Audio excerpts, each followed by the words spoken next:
Hay muchas cosas en la vida que tú y yo necesitamos saber, pero de lo que estaremos hablando en esta serie es lo más importante que tú y yo necesitamos saber.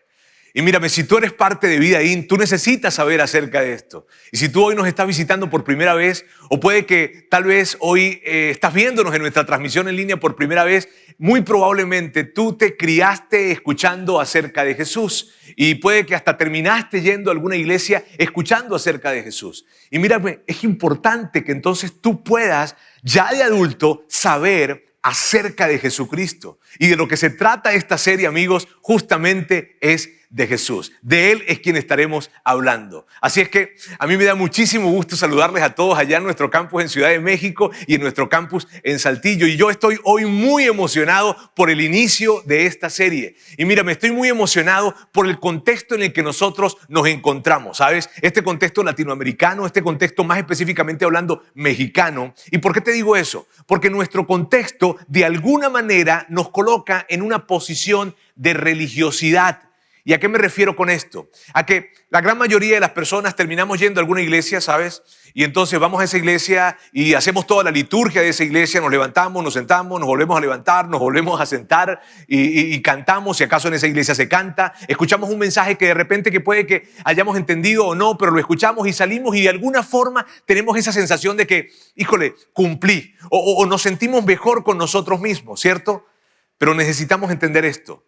La razón principal por la que tú y yo estamos en este lugar, la razón principal por la que estamos en una iglesia es por Jesucristo. Esa es la razón principal. Y por eso a mí me encanta el día de hoy que estemos iniciando esta serie. Y mírame, para nosotros acá en Vida In es muy importante porque a nosotros nos gusta no que nos identifiquen como cristianos o como evangélicos o como protestantes o como católicos, no, sino nos encanta identificarnos como seguidores de Jesucristo. Así es que tú y yo nos identificamos de esa manera, así es que tú te debes el saber acerca de quién tú estás siguiendo, de a quién tú estás siguiendo. Y si tú no eres un seguidor de Jesús, pues no se te hace interesante conocer acerca de esa persona de la que muchos hoy en día están siguiendo y que probablemente por conocer un poco más acerca de él, entonces te sientas, no sé, interesado en conocer un poco más y hasta de repente, ¿por qué no?,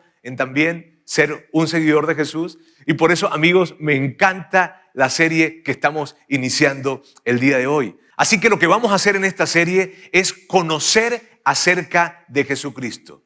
Y conocer a partir o a través del relato de una persona que estuvo muy cerca de él, que fue su amigo, que vivió con él, que fue su discípulo. De hecho, es el más famoso de los discípulos y te estoy hablando acerca de Pedro. Entonces, Pedro, que vivió y experimentó el estar con Jesús, nos dejó un relato acerca de esa experiencia. Ahora, fue un relato que él no escribió, lo escribió un amigo suyo llamado Juan Marcos. Amigos, esta serie se trata de hablar de lo que mayormente hoy en día conocemos como el Evangelio de Marcos. Y lo que vamos a hacer el día de hoy es dar una introducción pero muy general acerca de Marcos y luego vamos a saltar a tres cosas disruptivas que Pedro vio muy temprano en su experiencia con Jesús y que fue algo que lo impactó tanto, que lo marcó tanto, que él, mírame, quedaron clavadas en su mente, en su corazón, y él temprano en su relato, te digo, las escribe. O bueno, se las dicta a Marcos para que las escriba, porque justamente de eso se trata el Evangelio de Marcos. El Evangelio de Marcos se trata del relato que Pedro le da a Marcos de su experiencia con Jesús.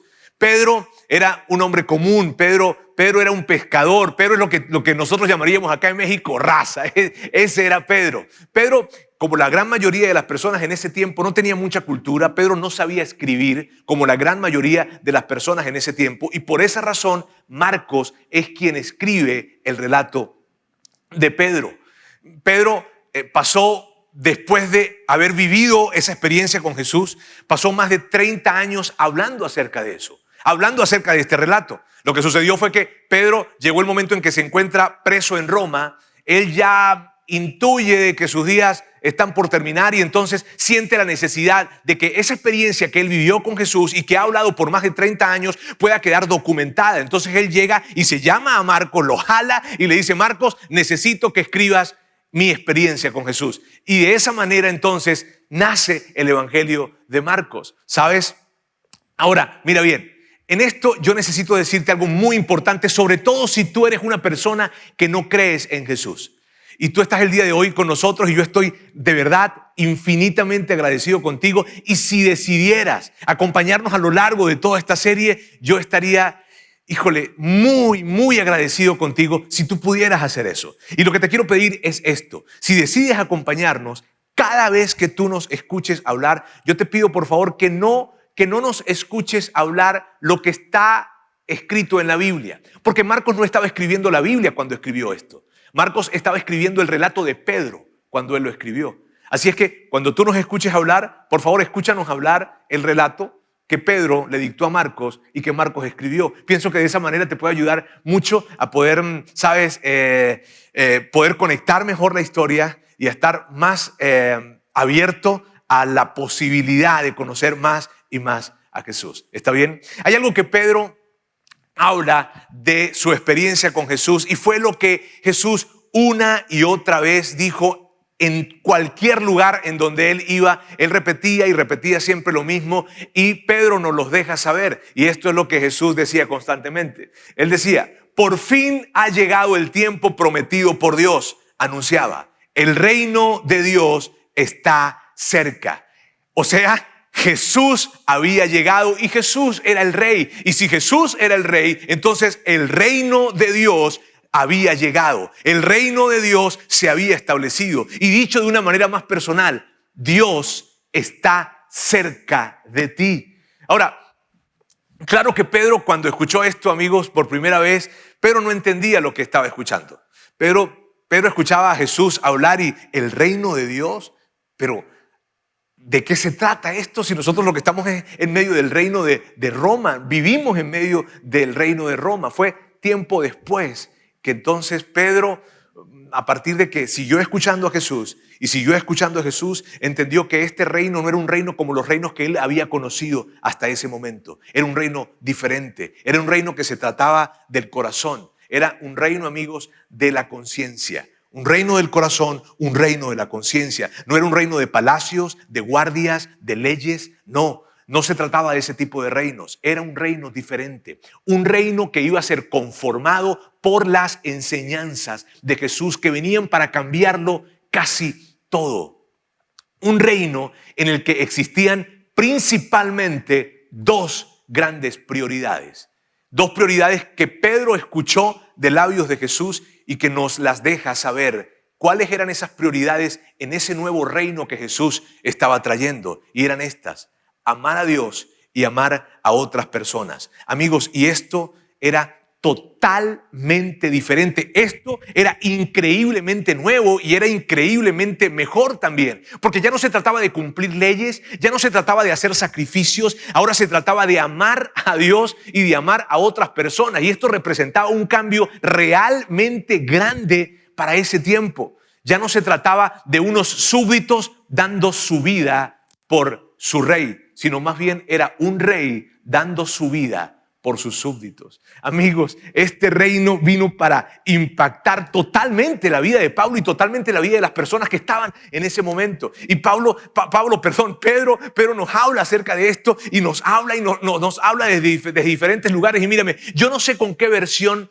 del cristianismo tú te criaste, porque vaya que hay muchísimas versiones. O no sé si te criaste con una versión del cristianismo como tal, pero no sé con qué versión te criaste. Pero Pedro, en el primer capítulo y en el primer versículo de su relato, él como que comienza diciéndonos la conclusión. Comienza con el final de alguna manera, pero él se precipita a decirnos de qué se trata esta llegada de Jesús. Y a mí me encanta que tú y yo podamos verlo desde ese lugar. Te digo, no sé con qué versión del cristianismo tú te criaste, pero checa lo que Pedro nos dice a través del relato de Marcos. Dice: esta es la buena noticia acerca de Jesús, el Mesías, el Hijo de Dios. Pedro comienza su historia diciendo: esto que les voy a decir, mis queridos amigos, es una buena noticia. De hecho, es la mejor noticia de todos. Y aquí yo te quiero decir algo. Si tu experiencia con el cristianismo no ha sido una buena noticia, si tu experiencia con el cristianismo no ha sido la mejor noticia, allí en tu corazón, no lo que dices, tú sabes, de los labios para afuera, no, sino en lo profundo de tu corazón. Si no ha representado para ti una buena noticia, la mejor noticia, tu versión del cristianismo es diferente a la versión de Pedro. Y si Pedro estuviera aquí y te dijera a ti: por favor, escúchame. Si tu versión del cristianismo no es y no ha sido una increíble noticia, por favor, escúchame, porque te voy a hablar no de lo que alguien me dijo, sino de lo que yo viví y yo experimenté al lado de Jesús. Y lo que yo viví, lo que yo experimenté fue la mejor noticia que yo pude conocer en toda mi vida. ¿Por qué Pedro decía que era una buena noticia? Porque la llegada de Jesús lo que representaba era esto: Dios se ha acercado. Y eso significa: tú no estás lejos de Dios. Independientemente de lo que tú sientas, de que lo sientas o no, incluso independientemente de lo que tú hayas hecho, del tamaño de la falla o del pecado que tú creas que has cometido, si acaso le llamas así pecado, independientemente de eso, Pedro te diría: tú no estás lejos. Y puede que tú digas: híjole, pero es que yo tengo muchísimas dudas, es que yo la he regado, yo he pecado, yo al principio, hace mucho tiempo conocí acerca de él y me alejé. Pedro te interrumpiría y te diría: yo también tuve dudas, yo también pequé, yo también lo traicioné, yo también me alejé. Amigos, por eso es tan increíble hablar acerca de esto. Así es que, en resumen general acerca de Marcos, de eso se trata. El Evangelio de Marcos se trata de un gran mensaje. Dios, el reino de Dios, ha llegado. Y en medio de ese reino hay dos grandes prioridades: amar a Dios y amar a otros. Ahora yo quiero que veamos esas tres cosas disruptivas que Pedro advierte temprano en su experiencia con Jesús. ¿Y por qué digo que son disruptivas? Y permíteme explicarte por qué. En ese tiempo, amigos, habían diferentes cosmovisiones o diferentes maneras de interpretar la vida. En ese tiempo y en ese lugar había una cosmovisión pagana, una cosmovisión romana, una griega, una judía, y de repente llega Jesús y trae una nueva manera de interpretar la vida que viene para cambiarlo prácticamente todo. Entonces, claro que saca de onda a las personas en ese momento. Y justamente, ¿sabes? En la experiencia que Pedro tiene con Jesús, al principio de esa experiencia, esa nueva manera que Jesús venía a traer para interpretar la vida desde un nuevo lugar, impactó muchísimo a Pedro. Te digo, lo impactó tanto que temprano lo escribe y bueno, no lo escribe, se lo dice a Marcos para que lo escriba de inmediato. Y una de las primeras cosas que él ve fue en el capítulo 1, él habla acerca de esto, pero te la voy a mencionar antes de recorrer el texto, y es lo siguiente. Jesús ignoraba ciertos protocolos religiosos. Amigos, y el tema de los protocolos religiosos era un gran asunto, porque los protocolos religiosos eran códigos de comportamiento, eran códigos de conducta. La gente se manejaba según los protocolos religiosos. La gente manejaba sus relaciones, manejaba su tiempo, manejaba su dinero según esos protocolos religiosos. Por lo tanto, era un gran asunto. Y Jesús, cuando llega a esta tierra, ignora esos protocolos. ¿Por qué Jesús ignoró esos protocolos? Te digo, era un gran asunto que los ignorara, porque afectaba la manera en cómo la gente se comportaba. Jesús ignora estos protocolos porque Jesús observó que estos protocolos religiosos se habían convertido en obstáculos para acercarse a Dios y por eso los ignoró. Y lo curioso o lo interesante de esto, amigos, es que cientos de años después que Jesús estuvo acá y cientos de años después, la iglesia termina tomando protocolos incluyéndolos en la dinámica de la iglesia. Y puede que tú escuchas esto y tú dices, sí, yo sé de lo que estás hablando.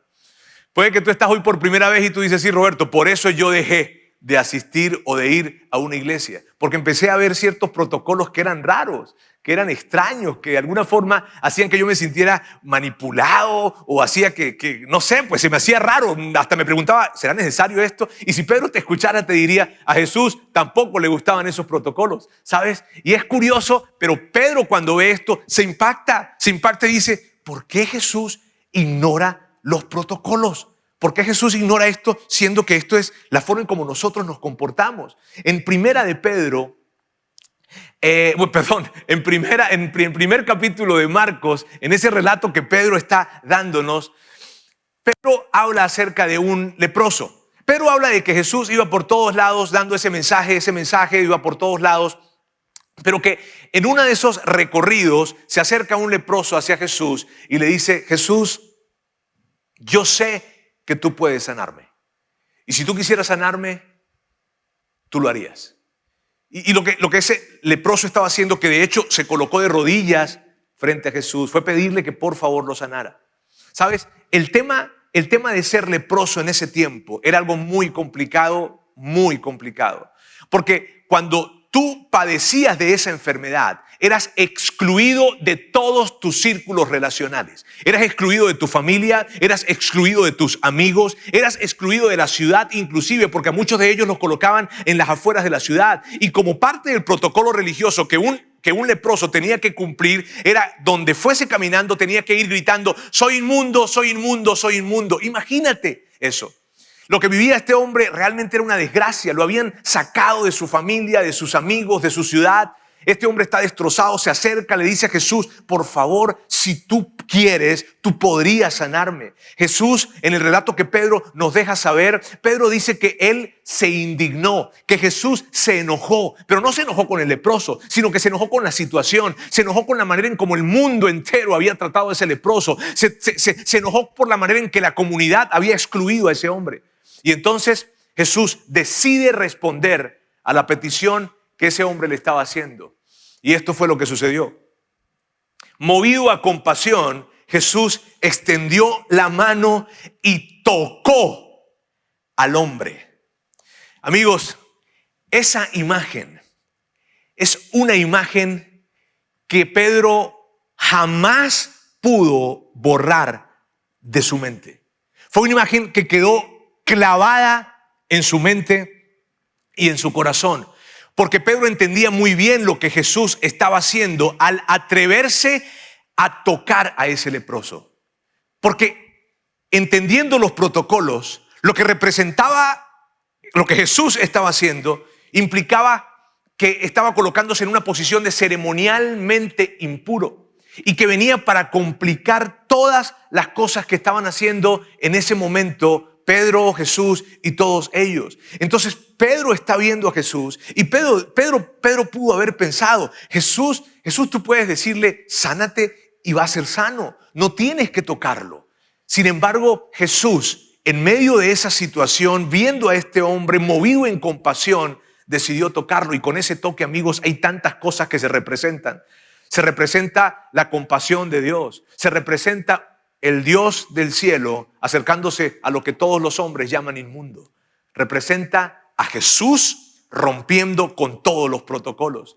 Amigos, yo no dejo de imaginarme a Pedro pensando, no lo toques, no lo toques, no lo toques, no lo toques, no lo toques. Y cuando ve la imagen en que Jesús extiende su mano y lo toca, ¡guau!, se saca de onda por completo. Porque, amigos, habían grandes implicaciones con esto. Quiero colocarte aquí este mapa. Ellos estaban más o menos en este lugar. Y haber tocado a este leproso representaba que tenían que bajar desde Capernaum hasta Jerusalén para poder cumplir con ciertos protocolos religiosos de ese tiempo y entonces exponerse a volver a estar en un estado de purificación. O sea, era algo complicado. Y Pedro decía, vamos a tener que detener lo que estamos haciendo y tener que bajar hasta Jerusalén, que implicaba un viaje de días, de casi una semana, y llegar al templo.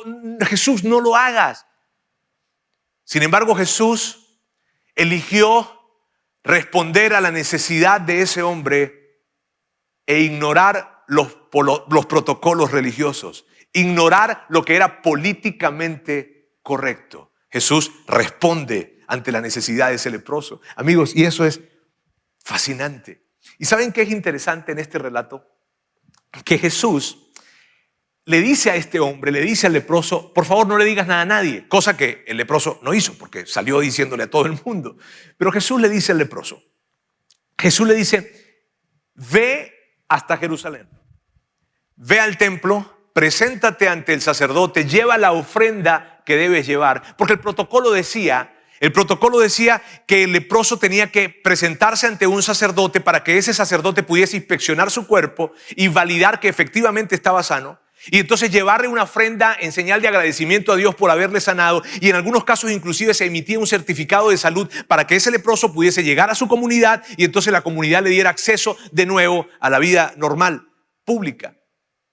Entonces Jesús le dice al leproso, quiero que vayas y cumplas con eso. Ahora, en el mismo libro en donde está escrito ese protocolo, que es el libro de Levítico en el Antiguo Testamento, en ese mismo libro también habla del protocolo que tendría que cumplir la persona que estuvo en contacto con esa persona inmunda.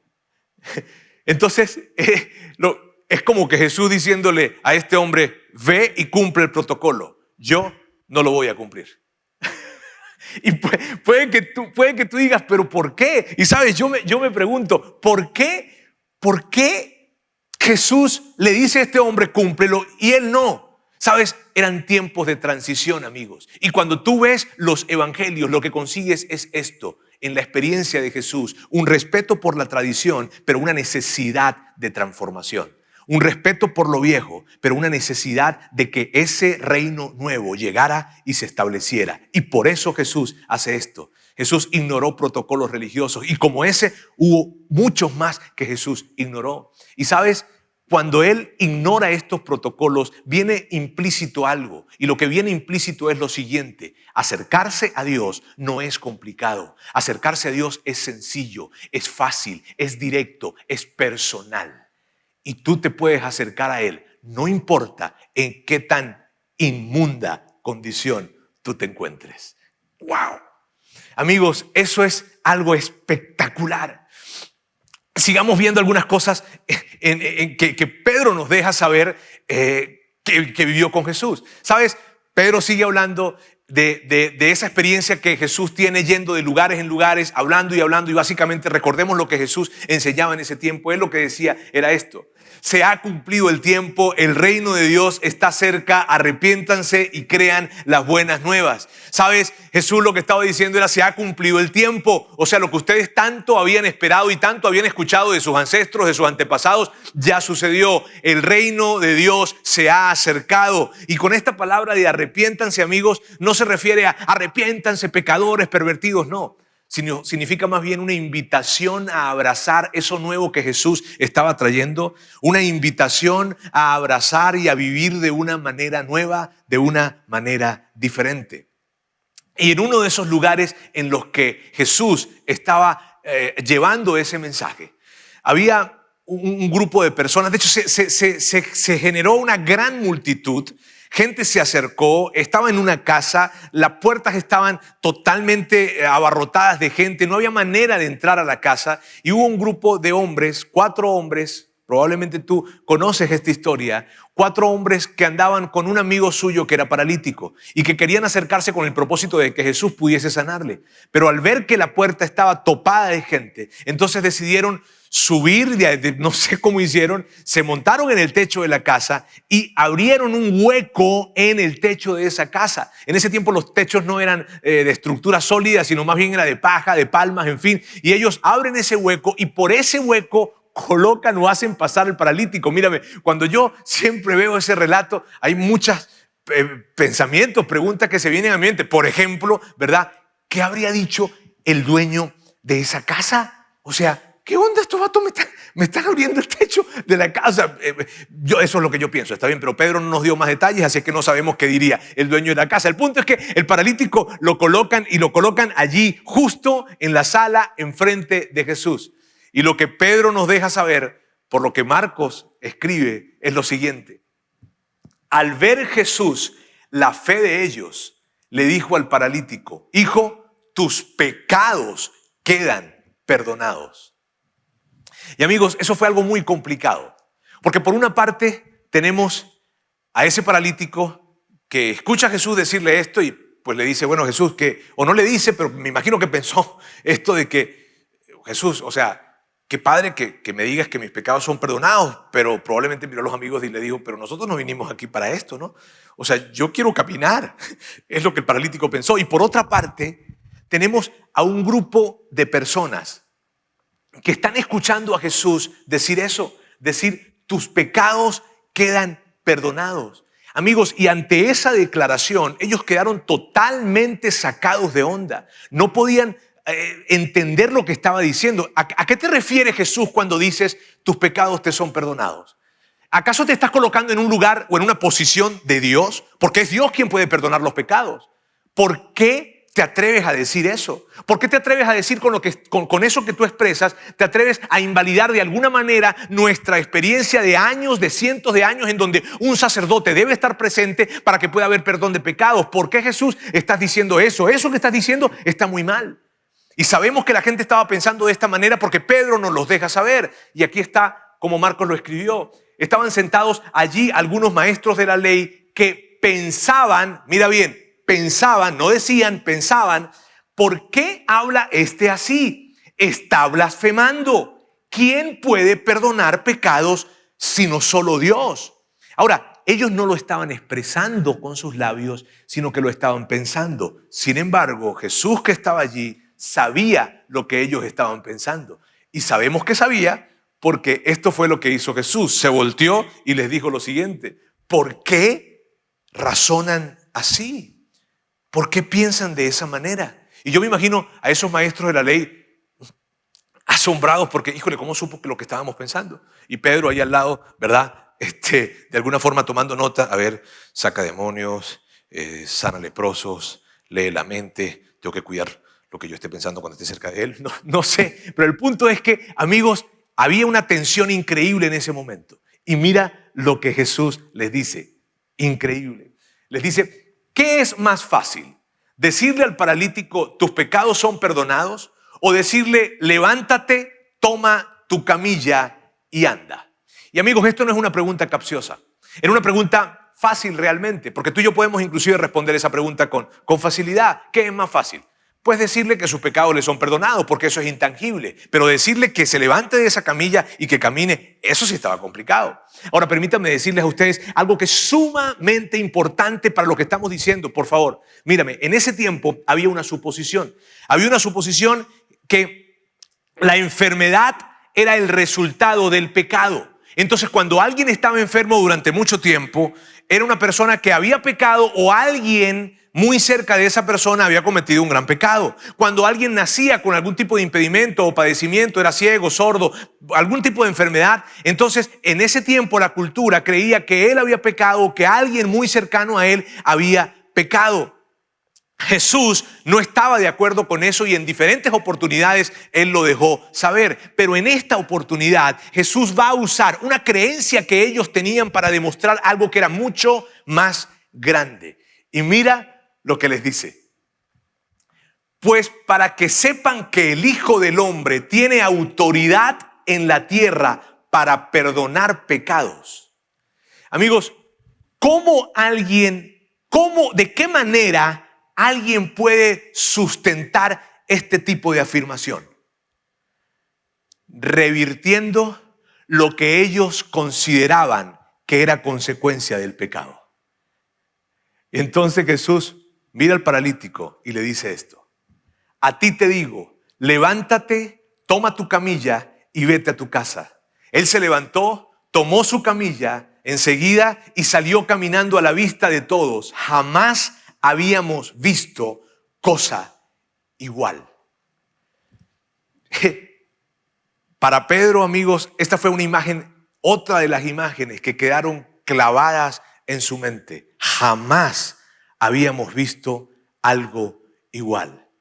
Y lo que sucedió en esta ocasión, básicamente fue esto, amigos. Fue Jesús diciéndoles: amigos, les voy a demostrar que yo puedo perdonar pecados al sanar a este hombre que ustedes creen que está enfermo por consecuencia de su pecado. Es increíble. O sea, y en términos prácticos, ¿sabes por qué esto es tan increíble? Yo no sé si tú te has hecho esta pregunta, pero muchos se han hecho esta pregunta. Y tal vez tú también. Tú te has preguntado: Dios, ¿será que tú puedes perdonarme?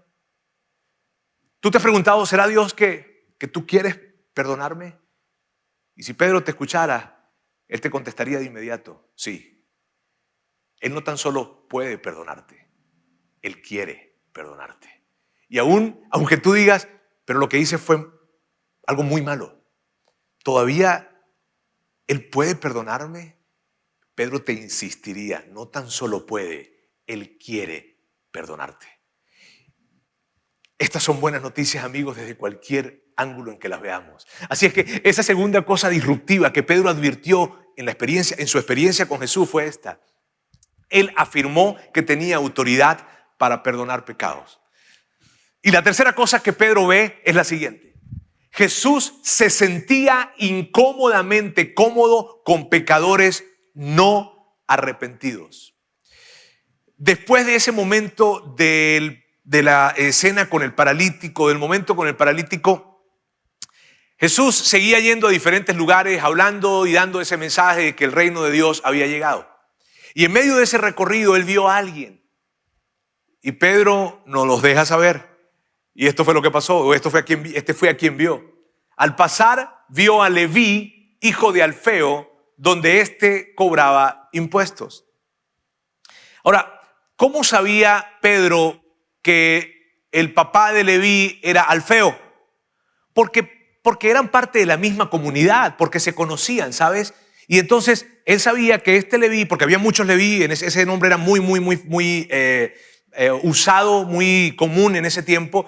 Este Leví era el hijo de Alfeo y Pedro lo conocía muy bien. Ahora, amigos, era un cobrador de impuestos.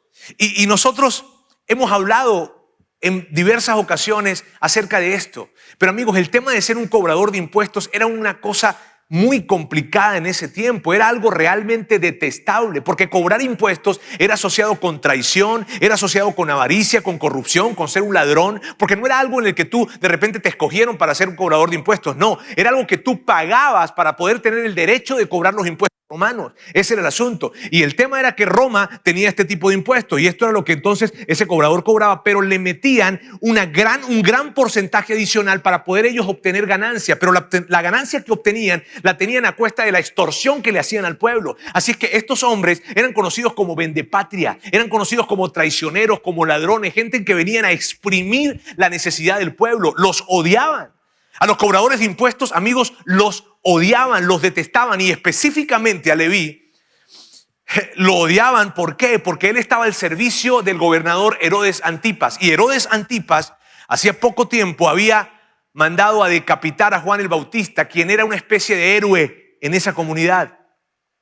Y entonces la gente detestaba a Herodes Antipas y detestaba todo lo que implicaba el servicio o la gente que estaba a su servicio. La gente detestaba a Leví, amigos. Detestaban a Mateo, que es la misma persona, Leví y Mateo. Imagínate esto: la gente mala, los pecadores malos, porque yo no sé si existen categorías, está bien, y hay unos pecadores que no son tan malos, tal vez tú y yo somos pecadores medio buenos, o no sé cómo decirlo, pero el punto es que esos pecadores malos, pero bien malos, no querían estar con Leví.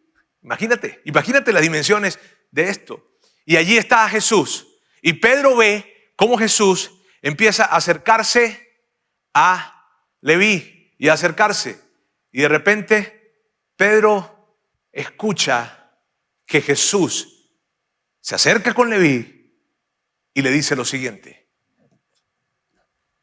sígueme. Amigos, para Pedro fue algo que él no podía creer lo que estaba escuchando. Cuando Pedro escucha esto, él dice, no puede ser. Jesús, a él no lo invites. O sea, has invitado a otros, te he visto hacer otras cosas, pero a él no lo invites. O sea, tú no sabes quién es él. Tú no sabes la forma en cómo él nos ha extorsionado. Jesús, a él no. O al menos, Jesús, si acaso lo quieres invitar, si acaso lo quieres invitar a ser parte de los que te seguimos, al menos dile que se arrepienta, que reconozca lo que él hizo, lo malo que él se comportó. Sin embargo, notemos que en ese texto y en este relato, Jesús no le dice a Mateo o a Leví, arrepiéntete y sígueme, sino que le dice, sígueme, aun cuando no se había arrepentido.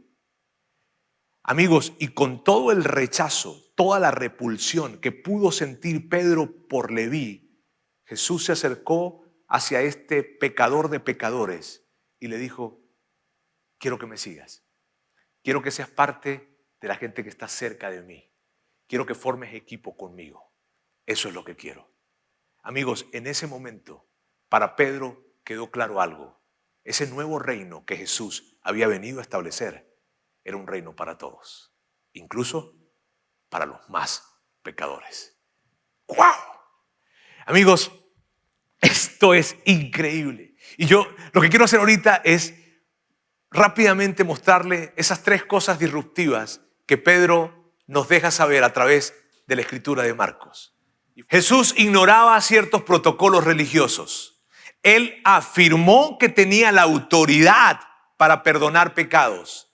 Jesús se sentía incómodamente cómodo con pecadores no arrepentidos. Amigos, y lo importante de estas tres cosas es lo que representan.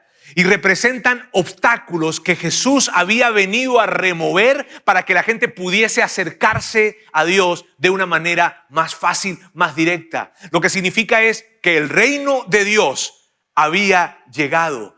Ese es el verdadero evangelio. El verdadero evangelio, amigos, es este. Tú no estás lejos de Dios. Ese es el verdadero evangelio.